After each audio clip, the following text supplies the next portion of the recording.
Hello, Mr. President. It's November the 29th. It's around 7 o'clock. I'm just sitting in a Starbucks. I just came from Vancouver General Hospital. I got my stitches out, if you can see here. It has to be cleaned up, but I got the stitches out. And I had this big lump building, so we took care of that. I think I saw some real doctors, which was really great.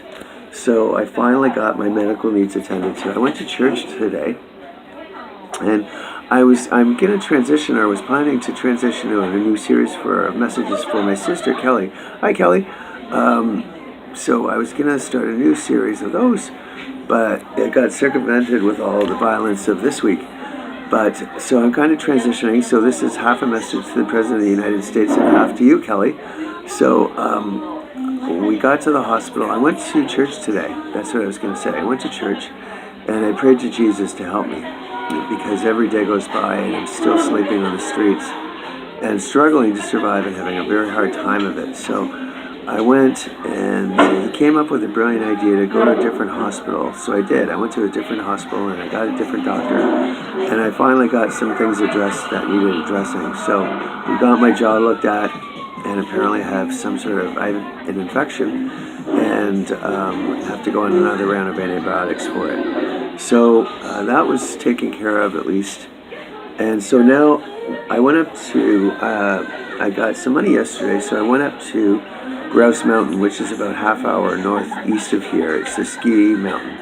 It's quite high up, actually, at some point. So I went there because I was hoping that if by getting out of Vancouver City territory, I would then be able to find some freedom through the army. But of course, what that taught me is, I got up there and of course I had no freedom. But what that taught me is there is no place in Canada that is safe, because either the city police are in control or the RCMP. So all of Canada now, we learn, is completely off limits to us.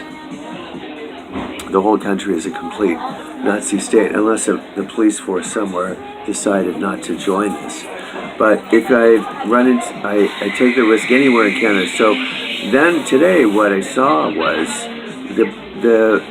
what they were doing with putting the boats up was recreating the thought in my mind of international territory and water, and that they would know that I knew that international law allows every country 200 miles out from their coastline is their land, or their property. And so by putting the line where they put it at the opening to Burrard Inlet, and I think around English Bay is the other one, they reinforced in my mind the idea of this 200-mile boundary, and made me think that the boundary was right where they had their boats. That was the first thought, and then of course the next extension, they would assume that I would think, okay, well maybe it's this way or that way with the boundary. What I now see, the truth this morning is, there is no boundary, that the international community has forced them, that there is no boundary out into the water for these people. They have forced them to accept the seawall itself on land as the extension of their authority and power.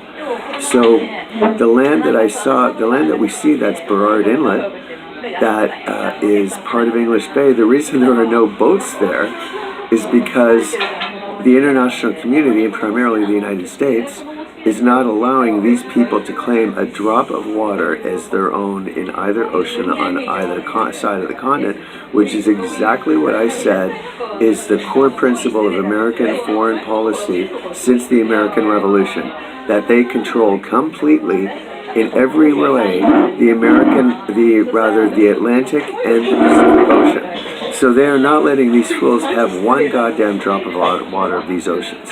So that changes the whole entire thing. I knew there was a difference here between private boats and public boats, but I couldn't get the complete full picture.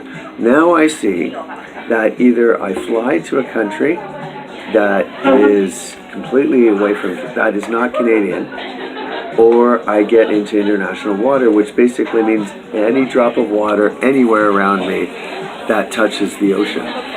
So anywhere around Burrard Inlet, anywhere, all I have to do, all I have to do, I believe, is get onto a boat, a private boat, or an international boat that's not Canadian. I think the BC Ferries boat that took me to Nanaimo is partly funded by the city of Vancouver, or somehow the fact that it's not 100% private allowed them to have control over me. Once I get away from Canadian land, then they have no control over me, and then I should be free. So what I'm going to have to do is figure out how this works and which companies that rent kayaks and canoes and shit, pardon my French, which companies that rent this stuff are private and which ones are partially funded. Because if they're funded partially by even $1 by the city or the state, then they're off limits to me. If I'm on a private boat, then I could be picked up by any international country without any kind of thing with interfering with the Canadian land situation. So my answer now seems to be no, Canadian land is safe for me. International water is where I have to go.